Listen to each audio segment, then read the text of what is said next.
Well, good afternoon. Happy Monday. It's good to be back with you. We are, of course, reading through the Bible this year, and welcome to Leviticus, everybody's favorite book of the Bible. Um, I'll admit, if you had asked me a little while ago what's going on in Leviticus, I'm not sure if I could have given you a great answer. I'm sure this was covered somewhere along the way in my educational process, but out of sight, out of mind. I don't know. It's not been kind of first and foremost in my mind, and I think this is. I mentioned this with Exodus, right? But this Leviticus and Numbers are two of those books that tend to really slow down our through the year Bible reading. But Leviticus, I'm actually excited about it. I've been reading it actually for the last couple of weeks. I've been reading a little bit about it recently. That's been very helpful. There's been some things that I've learned that I think make a lot of sense that I didn't necessarily notice. And now having some context to go back, it's really interesting to spend some time in these chapters and thinking about what it is that's going on here. What are some of the differences? What are these offerings all about? What's the goal? What's happening here? Who are they? Who are they for? And of course, there's going to be things here that just don't make a lot of sense to us or don't relate to us because this is so foreign to us. We don't, nor do people around us generally practice animal sacrifices. And yet, animals are killed for our food all the time. And it's really a similar process, right? Well, a similar beginning process. You have to kill an animal in order to butcher it in order for us to have meat. But in the ancient world, animals were often slaughtered in ritual practice, no matter what your faith was. In this case, some very specific instructions that God gives to his people. And really interesting. In some cases, the food gets shared. In some cases, as we'll look at primarily today, it all gets consumed in the fire. And there's a particular, I think, reason for that that we can point to. Really interesting book that I've been looking at. It's accessible, but maybe a little bit deep, depending on your kind of thing. It's called "Who Shall Ascend the Mountain of the Lord?" I think. Michael Morales is the author. Let me see if I have it here in my bag. I think I do. Here it is. Who shall ascend the mountain of the Lord? Really, really interesting book. I don't have a lot of resources about Leviticus in my library, so I'll be on the lookout to see if there's some more helpful basic things that are a little bit more basic than this. But this book is really good. So I have it in my library if you want to. Well, I'm going to be using it next couple of weeks, but if you want to borrow it after that, if you're local, you're welcome to do that. So, okay. So Leviticus picks up where Exodus ends. They're different books, scrolls, whatever you want to call them, but they're connected. The Torah or the Pentateuch, the first 5 books of the Bible, sometimes called the books of Moses, are connected to one another. They're not just independent things that were gathered together. They're a kind of narrative whole, if you will. And I say that to say that Leviticus, again, picks up where Exodus leaves off. Exodus leaves off, as we looked at Saturday, if you did the reading there, and watched me talk about it a little bit, ends on both a high note, but I didn't really pick up on this or say anything much about it, also a challenge to which Leviticus answers. So the high note is that the tabernacle is now built according to as the Lord commanded him. We're told, remember, again and again and again, they do it so, and so God is pleased with that. And his presence, the Shekinah glory, if you're old school kind of language here, fills this tabernacle, and this is good. It's God's dwelling place. But there's a little bit of an irony here in that, so it's kind of there's two things that the tabernacle kind of is about: God's dwelling place and the tent of meeting, the place where God will meet with his people. And so we'll see in Leviticus kind of how that can happen. How can it be that God's people can be reintroduced to some degree of intimacy with God? Again, we're still in this. As one great book calls it, Epic of Eden. This whole story flows out of Eden, its promises and its problems and rebellion. So how do we enter back into the intimacy of God's presence is one of the big themes of the Bible. So Exodus ends with the glory of the Lord filled the temple. Chapter 40, verse 34, verse 35.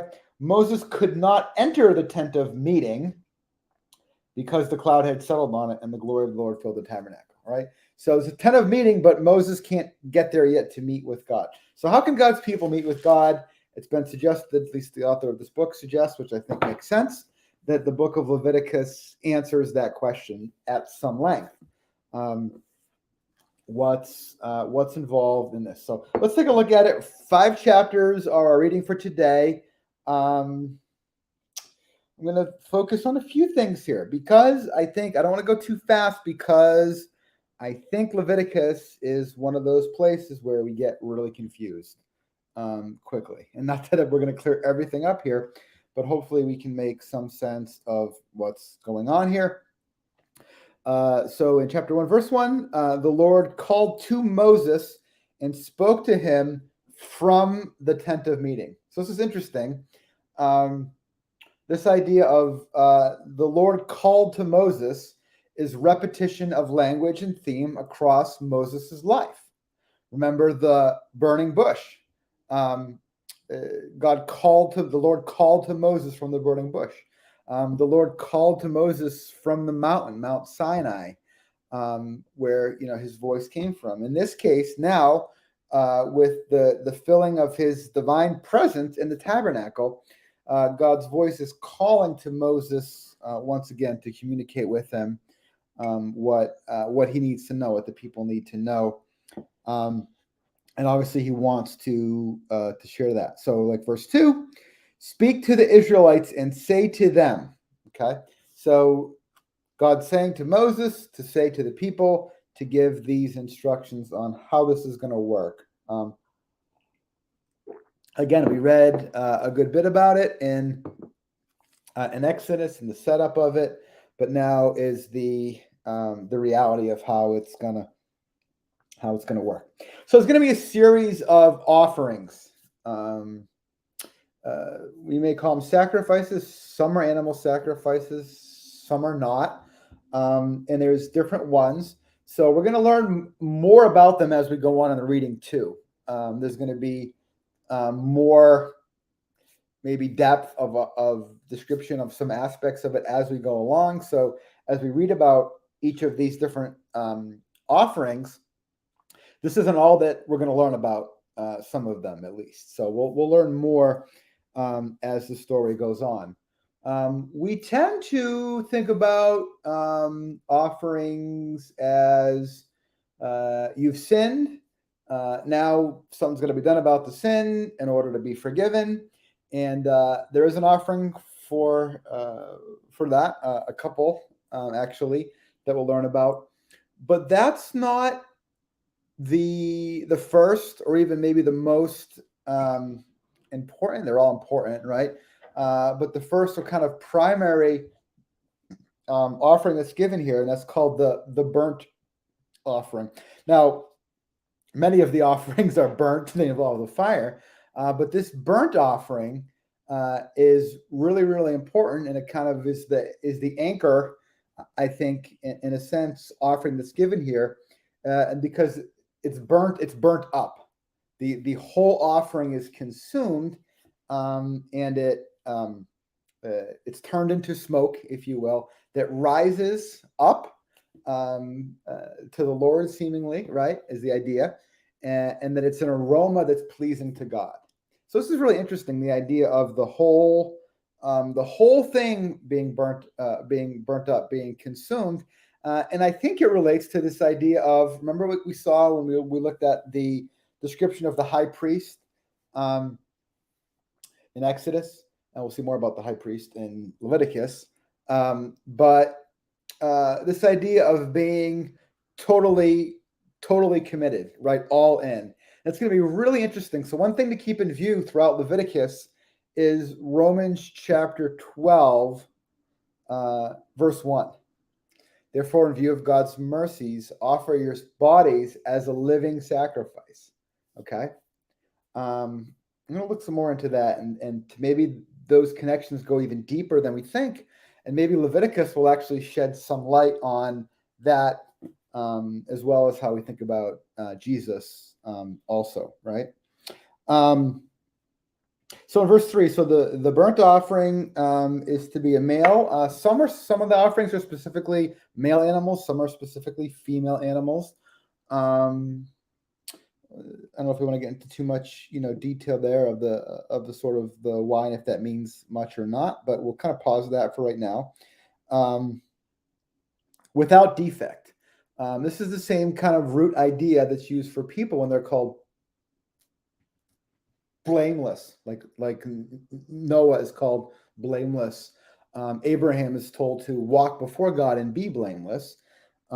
This is a sort of a similar idea. They're supposed to be without defect. So the person bringing this animal, and then the priest that would inspect it, we'll learn about later, would look for, and if there was blemishes or defects, then that animal would be disqualified, would not be a candidate for this particular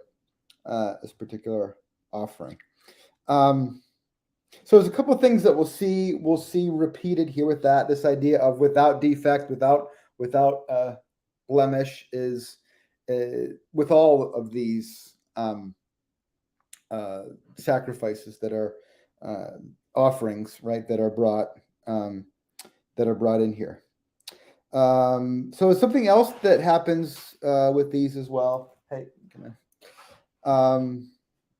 With these offerings as well. And that comes in verse 4 that we see repeated again regularly. You are to lay your hand on the head of the burnt offering, and it will be accepted on your behalf to make atonement for you. Really interesting.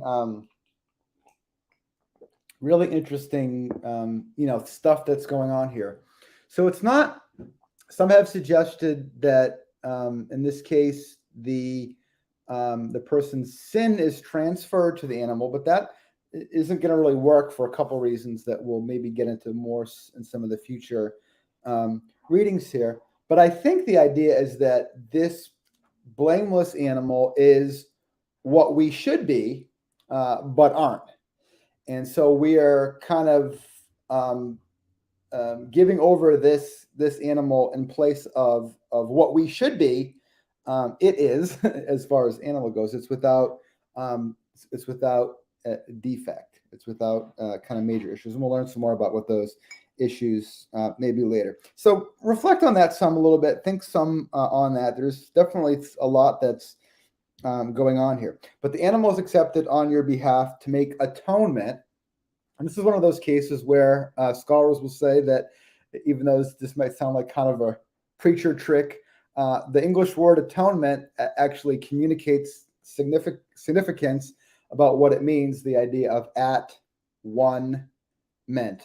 That the relationship with God that's broken such that we're not able to freely enter the intensity of his presence, that these offerings that the people bring are part of what makes it possible to approach the place of meeting, to approach God's presence.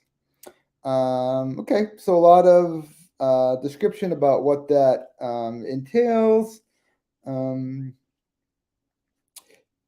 Just look at end of verse 9.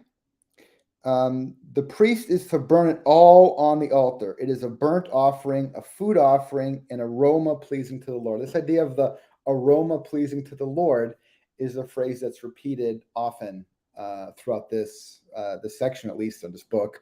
It occurs with Noah after the flood. He, of his own accord, seemingly, makes an altar and gives a sacrifice to God, and it's kind of something that he does in worship, and we're told that it's an aroma that's pleasing to God, and it's in response to that God gives one of the promises. Remember, you can flip back to Genesis if you're not familiar with that. So again, this is an important theme, and it's sort of like the wholehearted commitment, the best of the animals, given completely over to God, which again that's what God wants from us, not to be burned up in the fire, but to be given all in, full commitment to Him, and we struggle with that, right? And so this is a learning process at this point in salvation history, if you will. So again, there's specific things that are going on there, specific instructions, and perhaps when we get into the second kind of round of descriptions in future, even some more tomorrow, we'll go into some more maybe detail. I'm trying to give what seemed like some big picture things here. So again, I mentioned this before in other readings. Don't especially if you're not familiar with Leviticus. If you've already have a baseline, go into some detail and reflect on it and try to figure it out. But if Leviticus is like lost to you, don't try to get too nitty-gritty in the details. Try to be able to answer the question, what's going on here? What's happening here in the history of the story, in the history of God and His people? Where are we kind of at? Where, what's going on? Try to answer that question before worrying about more things. There'll be plenty more time to circle back around and come in and do some more digging. In chapter 2, we see that again, not all offerings are of animals. There's an offering that's to be of the finest flour, olive oil, incense, and that goes along as another part of the offering. Some of that is given to the priests, and we'll see here that in some cases the whole offering goes to God. In some cases, part of it does, and the other part's for the priest.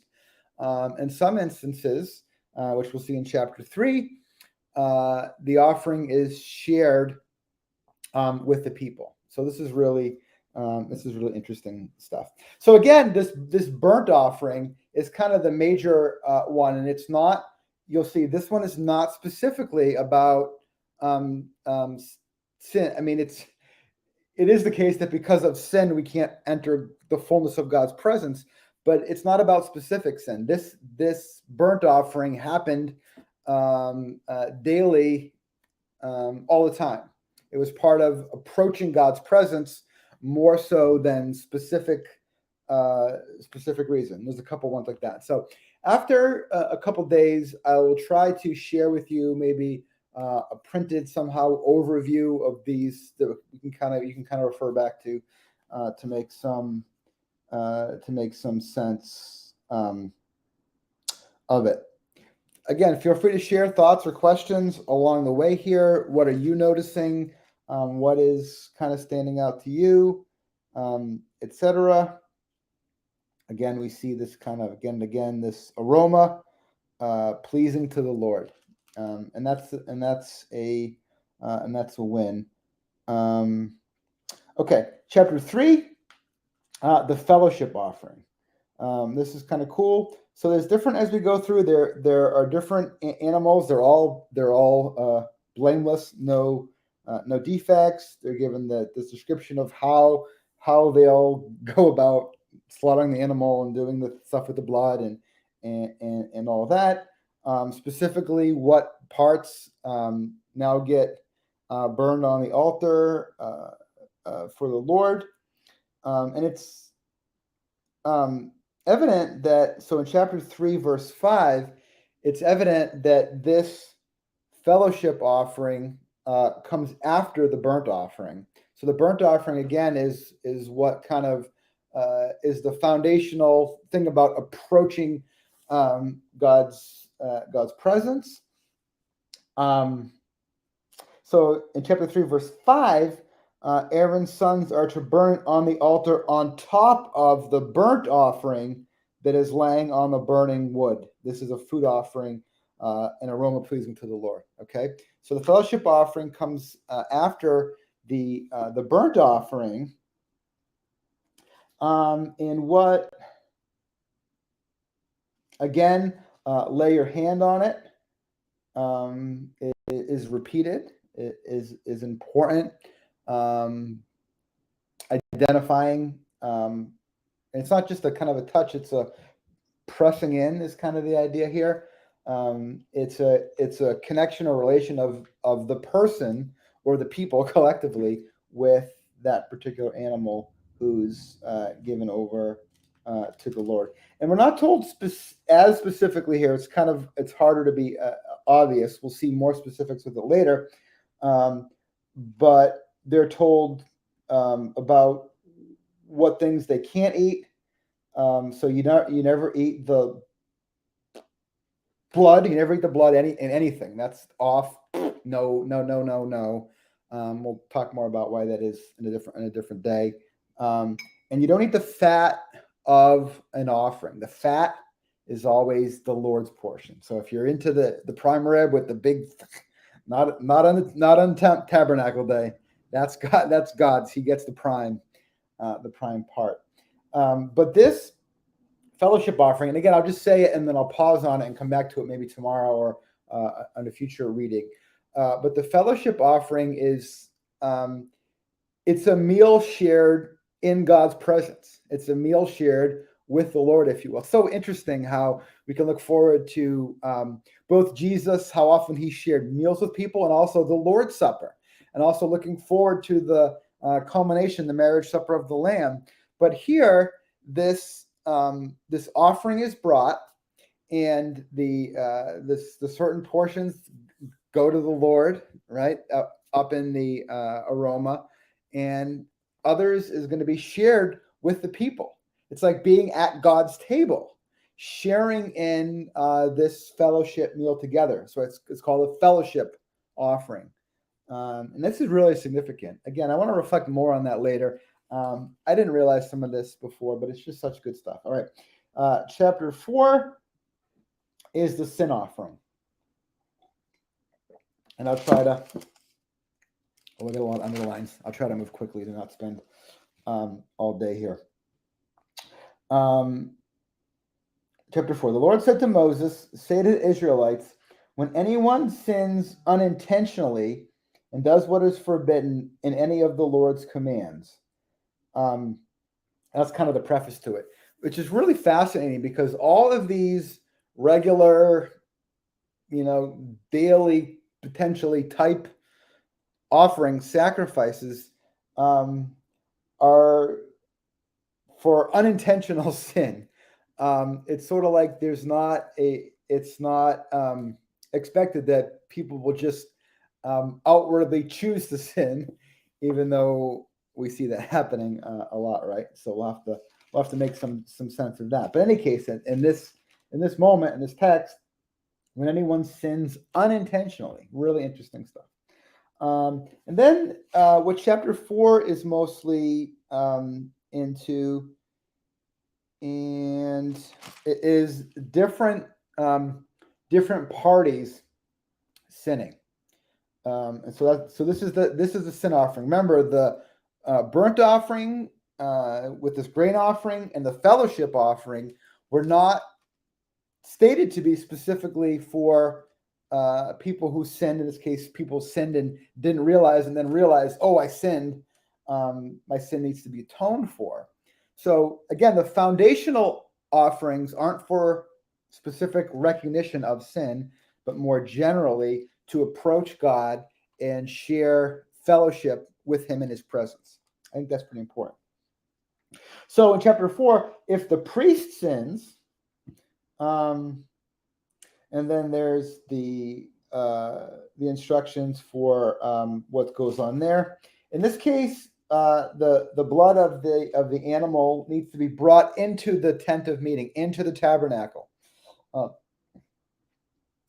because I think it's important, because the priest is the one who's supposed to serve in this special role, and if he sins, that's a big problem. So there's a more in-depth kind of purification process, if you will, for him to be able to continue to do what he does, for him to continue to go into the tabernacle, into the tent of meeting, and serve the functions that he does. That needs, his sin needs to be atoned for, right?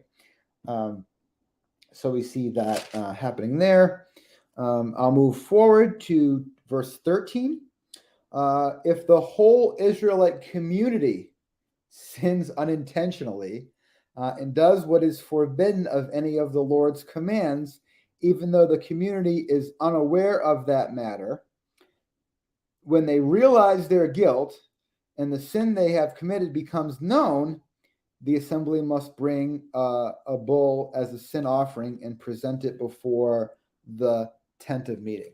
So this is interesting. There's some wrestling in our country and our culture today about collective guilt and accountability about certain things. The Old Testament has a category for collective realization of sin. This will happen later in the New Testament. We'll see some examples of this, particularly Josiah discovering that they had not been faithfully doing things, and there's a collective repentance that needs to happen there. So we'll see this pop up.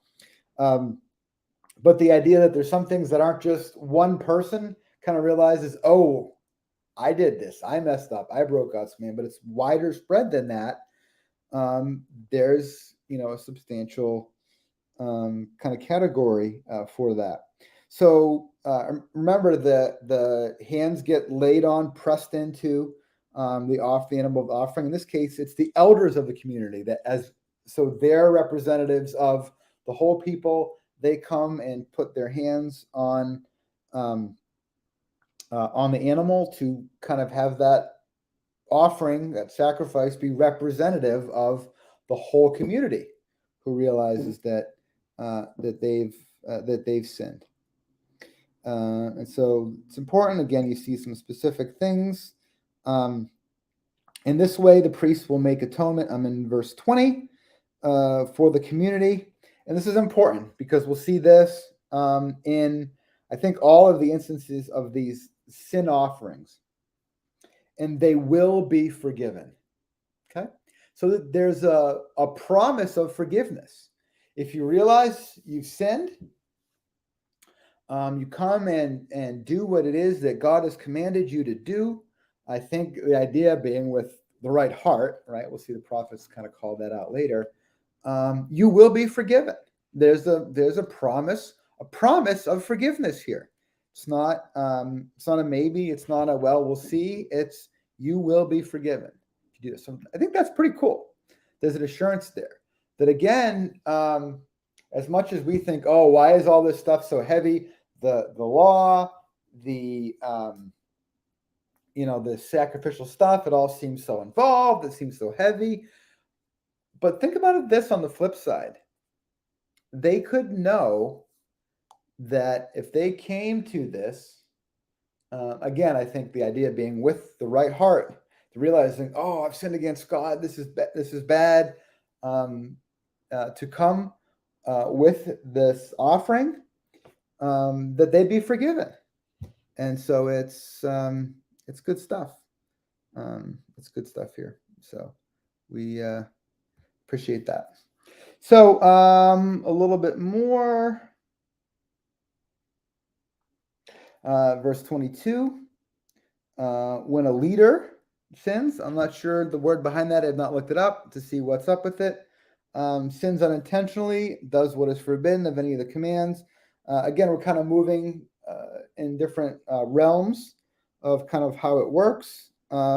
the offerings are consistent, except for that they're different animals sometimes. And I'm not sure if that relates to the value of the animal or just to not depopulate one of the whole types of animal. I'm going to have to look some more into that. Again, lay his hand. It's a sin offering.